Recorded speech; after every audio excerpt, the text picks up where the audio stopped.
Sí, uno tiene que reírse, porque no solo, como decía la gente, por no llorar, sino porque realmente hay que reírse. Hay razones para reír, sobre todo aquí en la República Dominicana, Sí. que está construyéndose realmente un futuro interesante y un presente no menos interesante.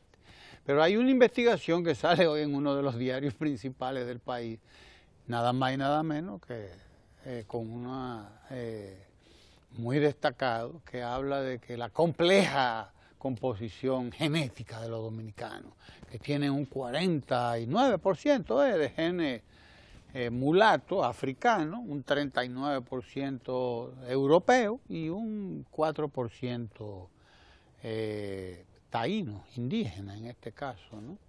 A mí lo que me sorprende es que tengamos un 4% de genes taínos ahí, Guillermo. Yo pensé que no tendríamos nada, pero hay un 4%, dice esa investigación de 3 instituciones ahí importantes, por cierto. Pero a mí lo que me llama la atención es la manera en que manejan periodísticamente la información, que habla de la... vamos a verlo, déjame ver, porque dice aquí, fue una muestra de 1000 pruebas de ADN, el estudio, la Academia de la Historia, está National Geographic y la Universidad de Pensilvania, ¿no? Confirma la complicada ascendencia genética del dominicano, la complicada ascendencia genética. Óigame, decir que esto plantea una complicación, yo no sé a qué se quieren referir con eso, pero yo tengo entendido que la humanidad en sentido general, la humanidad, pues es una gran mezcla de genes donde quiera que usted va, porque si nos ponemos a ver las grandes emigraciones de Europa, o esta emigración que estamos viendo hoy en Europa, por ejemplo, desde el oeste hacia el este y hacia el sur, eso no es la primera vez que ocurre. No lo es la primera vez que ocurre. Ya las invasiones bárbaras eran una gran emigración precisamente, que a donde se dirigía era en esa misma dirección, y esas grandes invasiones de pueblos bárbaros acabaron transformando la cultura de Roma y acabaron el Imperio Romano. Y digo acabaron en el sentido de que, bueno, le dieron fin e impusieron una nueva cultura en toda la Europa y en todo el mundo civilizado de entonces, como le llamaban, la civilización romana. Eran grandes masas de pueblos migratorios que venían desde el norte de Europa y desde el oeste de Europa y transformaron toda la geografía. Y todos esos pueblos, muchos de esos pueblos, tenían cargas genéticas diferentes, de manera que si usted va al pueblo europeo, a los pueblos europeos, usted va a encontrar un gran sancocho, vamos a decirlo en un término dominicano, un gran sancocho genético. Esa es la realidad que siempre va a llevar a la humanidad de una u otra manera a un punto, ¿a dónde? A África, a donde comenzó la raza humana, vamos a llamarlo así, porque hasta ahora eso es lo que se tiene claro. Que la humanidad arrancó en un punto de África y de ahí empezó a emigrar para todos los lados por las diferentes razones que conocemos, sobre todo por la razón de que los recursos naturales se agotan y por la razón de que la población va creciendo y los recursos naturales no crecen, ellos están ahí, son los mismos. Llegado a un punto en el que su tecnología no le permite a usted aprovechar más los recursos, pues usted comienza la migración. ¿Quiénes emigran? O emigran los jóvenes, es la juventud la que emigra, la población dominicana en Estados Unidos, que debe andar no sé por cuántos millones, algunos 2 millones probablemente, y la población latinoamericana en sentido general o hispanoamericana, porque así nos llaman ahí hispanos. Vaya usted a ver, qué hispanos nos gastamos nosotros. ¿Bien? Somos más de 40 millones en Estados Unidos, 45, 46 millones en Estados Unidos, la población hispanoparlante. De manera que las grandes masas migratorias llevan la carga genética por todos los lados. Lo que está ocurriendo con nosotros no es nada complicado, toda una explicación de los fenómenos históricos que han convergido y que se han dado aquí en la República Dominicana o en la isla Hispaniola y en todo el arco de islas del Caribe, Y no hay que hablar de complicaciones, y mucho menos que yo creo que la complicación te la plantean en unos términos de que nosotros somos complicados. Nosotros no somos complicados nada, nosotros somos un pueblo y punto, uno de los tantos pueblos de la humanidad. Y eso no tiene por qué crear una complicación el que usted esté genéticamente tal o cual, porque la verdad es que lo que es determinante, eso sí es importante, lo que es determinante en los individuos, en las personas, sobre todo, es la sociedad en la que nace y en la que vive, en la que se desarrolla. Si es una sociedad pobre, va a ser un ser humano también pobre. Si es una sociedad inicua, una sociedad con inequidad, como dicen ahora, con desigualdad, pues entonces vamos a tener, eso sí es complejo, eso sí nos crea unas complejidades grandes, una sociedad en la que no se distribuye la riqueza, en la que lo que se distribuye es la pobreza. Ese sí es un problema y crea seres humanos muy complejos, eso sí crea seres humanos muy complejos. Vayamos a donde tenemos que ir, porque la carga genética no la vamos a modificar nunca, pero sí podemos modificar, o nunca no, eso es muy exagerado, porque ella va, en el tiempo evoluciona también, pero lo que sí podemos nosotros transformar son las condiciones materiales y sociales y espirituales y de todo en las que vive el ser humano y que convierten al ser humano en más o en menos. Esas sí las podemos y esas son las que debemos nosotros trabajar. Mira, Ramón, interesante, bueno, más que nada porque hay instituciones públicas involucradas, es decir, universidad, Academia de la Historia, y además una institución, el Instituto Genográfico Dominicano, así como una institución como las universidades. National Geographic, que es una institución de credibilidad científica, digamos. Ahora, estos son estudios, Ramón, que solo se refutan, y por lo tanto entiendo que tú no lo haces, con otros estudios. No hay otra forma de decirle a estos señores que esto no es así. Ahora, la duda es metódica. Tampoco tiene importancia. La duda debe de ser no metódica. Me parece, la duda es metódica por muchísimos sentidos, precisamente por la forma en que se comunica esto, como tú bien lo planteas. A propósito de que, por ejemplo, bueno, si se dice entre 1492 y 1530, las taínas tuvieron relaciones con europeos y africanos. Dice, pero venga acá, espérese, no es que tuvieron relaciones. Además, no creo que fueran muchos los africanos al 1530. Pero es perverso también manejarlo de esta manera. O sea, las taínas tomaron a los europeos y a los africanos, que es una distorsión absoluta de la relación de poder en que se pudieron haber establecido las relaciones. Estamos hablando del lenguaje periodístico, más bien, claro, no de la investigación que probabamente debe ser manejada. Parte quizás sacaron los periodistas el manejo. También, uno no lo sabe, tendría o la interpretación. La interpretación que se da.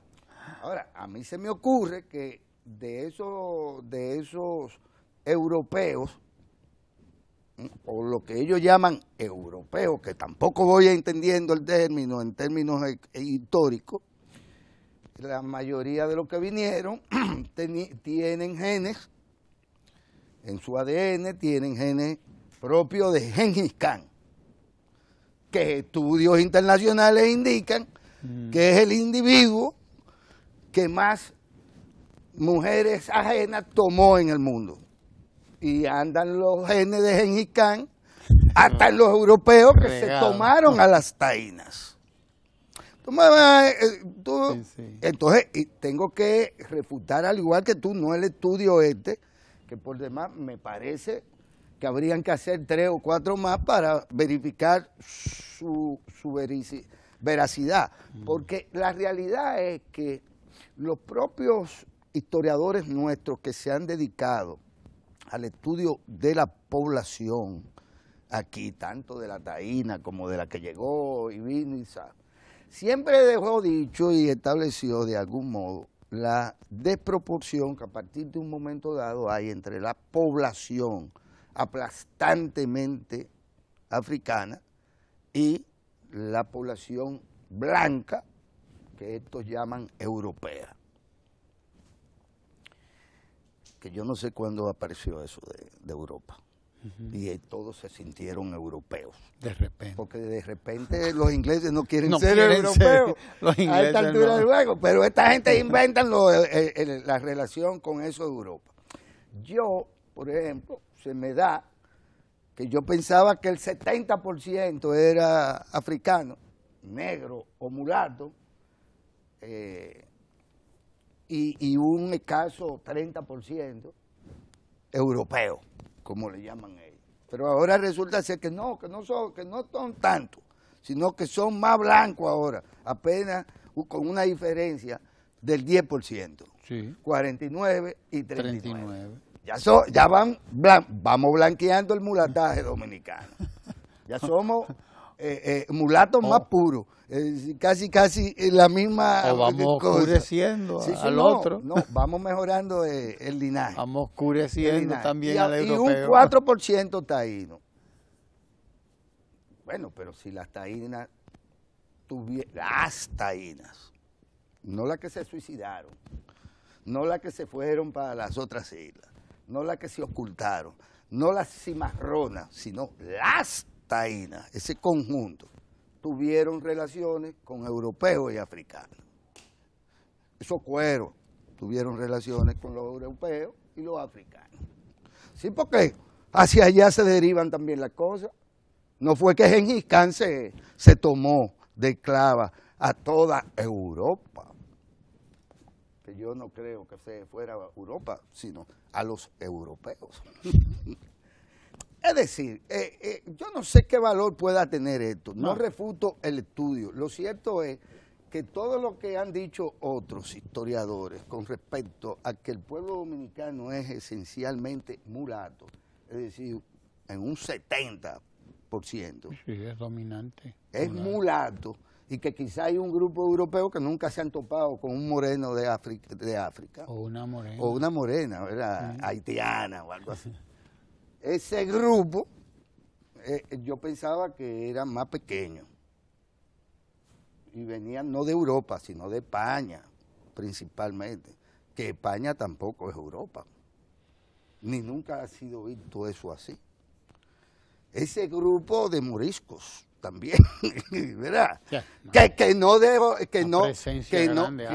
de noruegos, ni de suecos, ni de finlandeses, ni de polacos, ni de belgas, ni de holandeses, ni de alemanes, ni del otro, sino de la España. Presencia árabe en España fue determinante. 700 La genética años, árabe está ahí incluida seguro en el paquete. 700 años. Pero es el manejo, lo que uno objeta de esto, claro. es el manejo que se puede dar de temas tan trascendentes como temas políticos como este, por ejemplo. Porque vamos al manejo periodístico de las cosas. Danilistas dirigirán congreso. No, ningún danilista dirigirá ningún congreso. El secretario general del Partido de la Liberación Dominicana, senador electo, quien había sido ya presidente del Senado, vuelve a ocupar esa curul y a tomar la representación que jerárquicamente corresponde. Tiene al secretario general en el Congreso y él no puede ser el comité del comité municipal, ¿verdad? Es decir, le corresponde eso.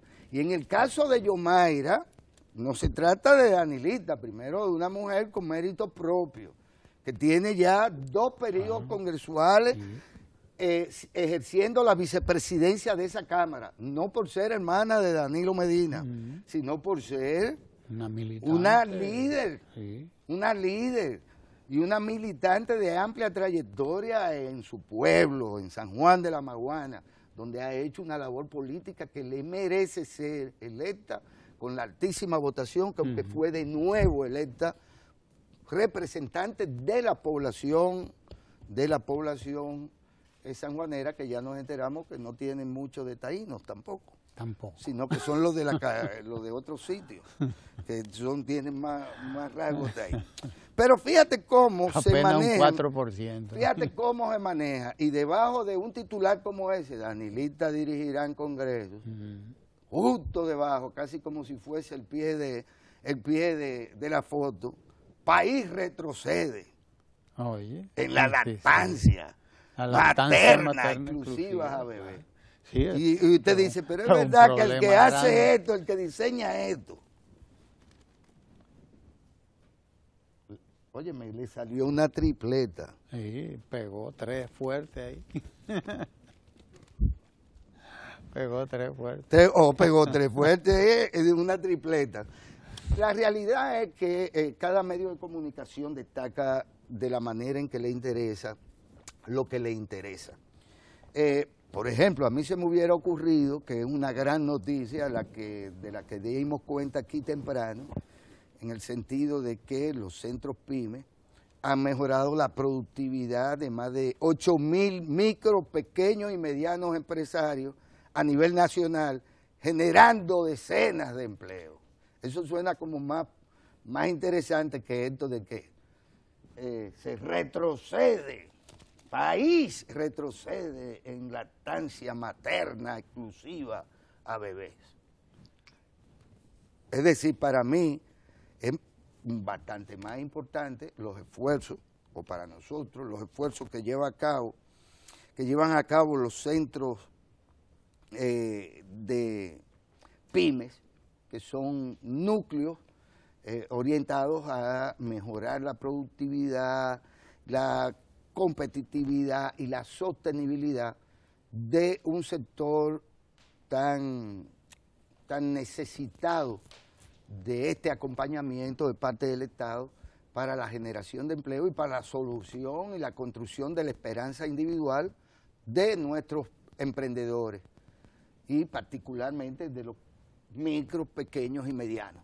Eso es una noticia que nosotros preferimos compartir, como preferiríamos compartir con todos los dominicanos y celebrar, por lo tanto, el hecho de que lo que indican las estadísticas, y esto sí son también estadísticas que deberíamos tomar muy en cuenta.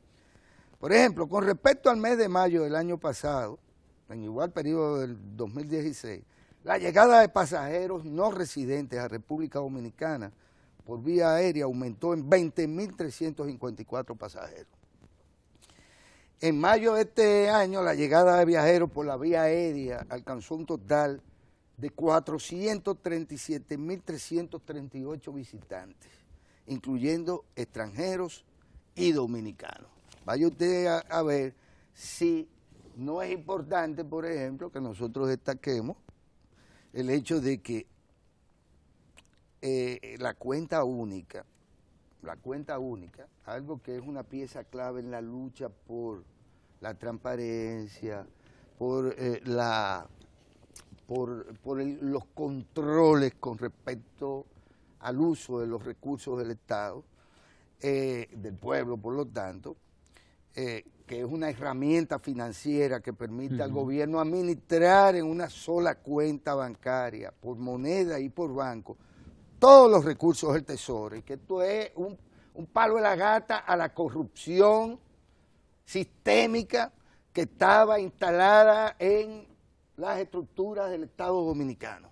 Esto es un palo de la gata, un golpe contundente y un esfuerzo del presidente para desmontar la estructura, insisto, sistémica, corrupta, que dilapidaba y manejaba discrecionalmente y a su antojo recursos que no le pertenecían a los funcionarios incluso designados por los propios presidentes de la República, que hacían lo que les daba la gana, porque ni siquiera los presidentes sabían que habían 3,000 y tantas cuentas, porque esto hay que decirlo, se desmontaron alrededor de 3.400 cuentas que el país desconocía que existían y que eran manejadas de manera discrecional y corruptamente porque no hay forma de suponer otra cosa, de suponer.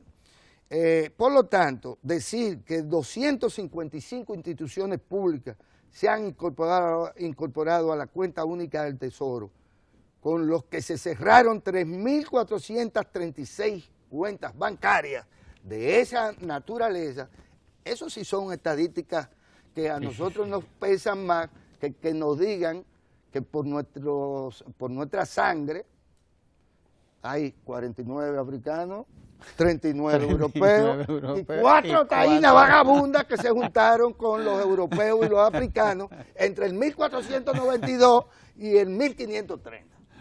Esas pobres taínas no eran tal vagabundas. No. Eran tomadas, esclavizadas, encomendadas, le llamaban ellas. Encomendadas le llamaban los reyes católicos a esa barbaridad que eran las encomiendas. Que la despilfarraron. La despilfarraban, claro que sí. Entonces, importante, tenemos una infografía que aparece en la página de la presidencia, tengo entendido que está, sobre esos datos de transparencia que tú acabas de mencionar. Transparencia, manejo de la cuenta única del Tesoro, el cierre de más de 3.400 cuentas bancarias que manejaban diferentes instituciones del Estado. Ahí la tenemos, cuenta única del Tesoro, mírala ahí, póngala en pantalla. Muy bien, desde el 2012 el Estado ha recuperado 130.000 millones de pesos del pueblo dominicano, señores, que antes se manejaban discrecionalmente, como tú lo has dicho, y sin control de la Tesorería Nacional. Óiganlo bien, 130.000 millones de pesos en estos 4 años. Ahora se manejan con transparencia y eficiencia, dice ahí. ¿Qué es la cuenta única del Tesoro? Bueno, una sola cuenta para todos los ingresos y egresos de las instituciones del Estado Dominicano. 255 instituciones públicas incorporadas a la cuenta única del Tesoro. Cerrada 3.436, ahí está, con todos sus datos. 3.436 cuentas bancarias. Promesa de campaña cumplida por el presidente de la República. Eso debían tenerlo hoy todos los medios en primera página, en grande, o por lo menos en un cuarto de página de la primera página. Creo que ninguno lo tiene. Qué lamentable que no se le informe al pueblo dominicano de cosas tan importantes y que sin embargo sí se vive destacando todo lo que pueda ser negativo, pudiéramos decir, o pesimista para el Estado, para el pueblo dominicano, ¿no? Ahí está esa infografía que cuenta un aspecto fundamental de lo que han sido estos 4 años últimos de administración del presidente Medina en materia de transparencia. Usted no se vaya de ahí porque hay mucho pero vamos más a despedirnos que con un Guillermo. chiste, hombre.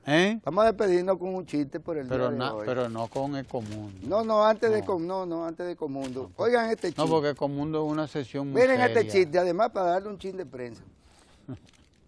Miren este chiste. Nava afirma sistema electoral fallido y democracia colapsó. No, pero a mí no me gustan esos Ese chistes. chiste, vamos a reírnos todos, porque esto es un chiste. Esto es un chiste, el chiste del gordito de Jarabacoa. Ese no es hombre, no. Pero es un chiste muy malo. Quédese ahí, mejor vayámonos con Ecomundo y dejémonos de estos chistes malos. Ecomundo, en Ojalá, no se mueva de ahí.